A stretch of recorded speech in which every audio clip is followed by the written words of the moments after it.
சமீப காலமாகவே இந்த சமூக வலைதளங்களில் பார்க்குறோம். பலர் அழுதுகிட்டு புகார்களை சொல்கிறாங்க. அவங்க சொல்லக்கூடிய பெரும்பாலான புகார் என்ன இருக்குன்னா, ஆட்சி அதிகாரத்தில் இருக்கக்கூடியவர்கள் அதிகார மட்டத்தில் ரொம்ப மெத்தனமாக இருக்கிறார்கள்.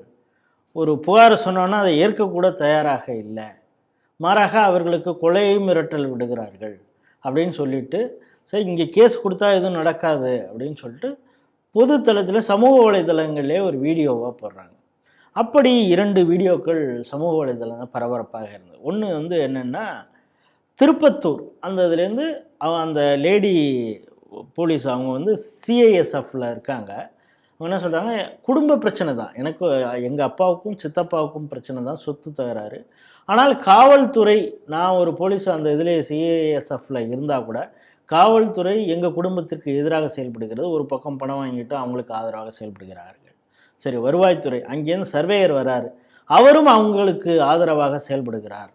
இதனால் ஒர்க்கில் கான்சன்ட்ரேட் பண்ண முடியல, நான் பாதுகாப்பு இதில் இருக்கிறேன், ஆனால் மன உளைச்சலில் இருக்கிறேன், நான் சூசைடு பண்ணிவிடுவனோ அப்படிங்கிற லெவலில் அவங்க பேசுகிறாங்க.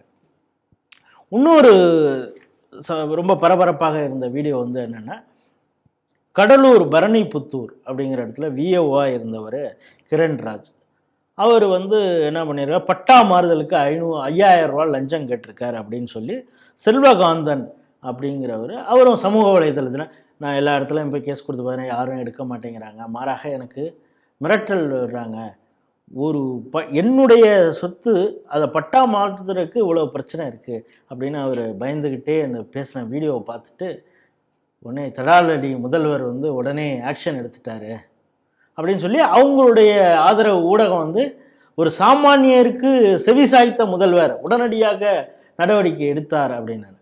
ஸோ இந்த நடவடிக்கைக்கு அறப்போர் இயக்கம் போன்றவர்கள் என்ன சொல்லியிருக்காங்க, ஒரு ஆளுக்கு இது போல் ஒரு டெசிஷன் எடுத்து ஒரு முடிவு எடுத்துட்டு அவங்களுக்கு ஏதோ கலெக்டர் பேசிட்டாரு அப்படிங்கிறதுனால இந்த பிஆர் ஆக்டிவிட்டிலாம் பண்ணாதீங்க, மாறாக அந்த துறையில் உண்மையாக யார் களை எடுக்கணுமோ, லஞ்ச ஊழல் இல்லாமல் என்ன நடவடிக்கை எடுக்கணுமோ அதை எடுப்பது தான் ஒரு முதல்வருக்கு சரியான வேலையாக இருக்கும் அப்படிங்கிறத சொல்லியிருக்காங்க. இந்த செய்தி எப்படி படிக்கிறீங்க, பார்க்குறீங்க? ராஜேஷ், ஒரு விஷயத்தில் நான் இந்த அறப்போர் இயக்கத்தை நான் பாராட்டுவேன். ஆனால் எனக்கு அது மேலே உள்ள ஒரு குறைபாடு என்னென்னா, அதில் இருக்கிறவங்க பெரும்பாலும் இடதுசாரி நக்சல் எண்ணம் கொண்டவர்கள்ங்கிற எண்ணம் எனக்கு இருக்குது. ஆனாலும் கூட பல எக்ஸ்போஸ் அவங்க தான் வெளியில் கொண்டு வராங்க. அதுக்காக நம்ம அவங்கள பாராட்டலாம்.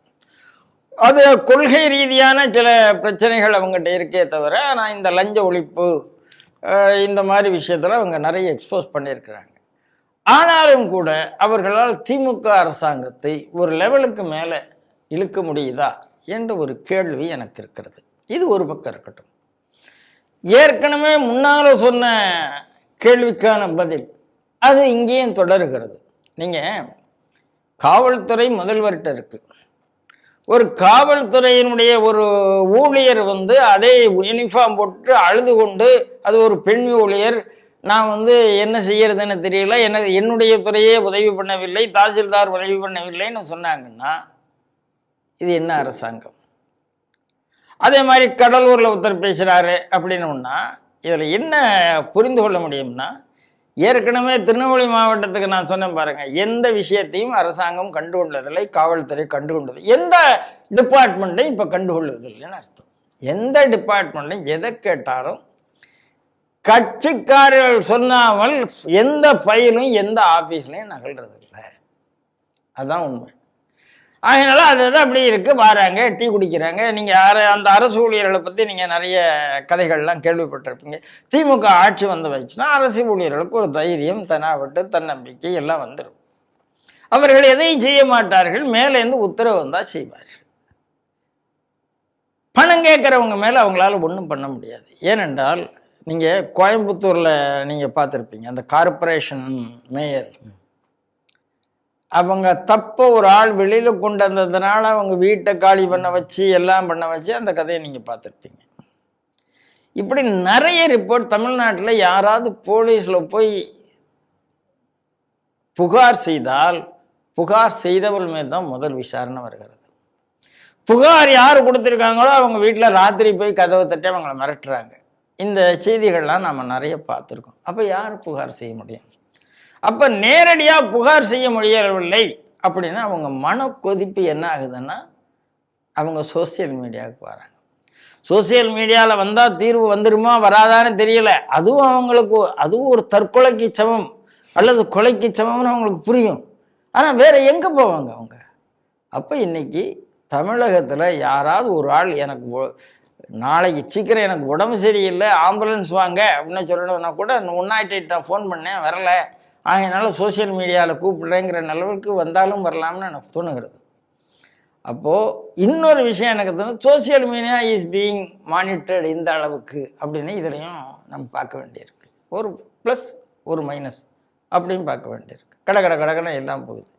ஆனால் என்ன விஷயம்னா டீஸ்டாக் ஆட்சியில் திராவிட மாடல் ஆட்சின்னா நிர்வாகமே இல்லாத ஆட்சி என்பதால்தான் இது நிரூபிக்கப்பட்டிருக்கிறது.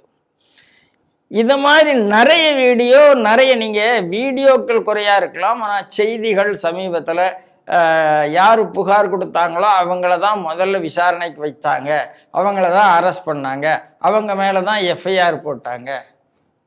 இந்த செய்தி நிறைய வந்துகிட்டே இருக்கு. அதனால் தமிழ்நாடு அரசு எந்த எதிர்ப்பும் வராமல் செய்தியை முடக்குவதில் இருக்கிறதே தவிர தீர்வு காணதில் இல்லை. உடனே போலீஸ் ஸ்டேஷனுக்கு வரக்கூடாது, வந்தால் ஒன்றை மட்டும் பேசாமல் அப்படின்னு சொல்லணும். இந்த மாதிரி ஒரு அடாவடி அரசாங்கம் எங்கேயும் பார்க்க முடியாதுங்கிறது தான் உண்மை. அதனால் இதனுடைய விஷயம் என்னென்னா, ஒரே ஒரு சீஃப் மினிஸ்டருடைய டிபார்ட்மெண்ட்டில் ஒரு சீஃப் மினிஸ்டர் தூங்குவதால் எல்லா டிபார்ட்மெண்ட்டும் தூங்குகிறது. அதுதான் உண்மை. ஆகையினால தமிழ்நாடு மொத்தமாக தூங்கி கொண்டிருக்கிறது. தட்டி எழுப்ப போவது யார்? இதான் கேள்வி. அநேகமாக இந்த 2024 எலெக்ஷனுக்கு அப்புறமாவது அது தட்டி எழுப்பப்படுமா அப்படின்னு நான் பார்க்கலாம்.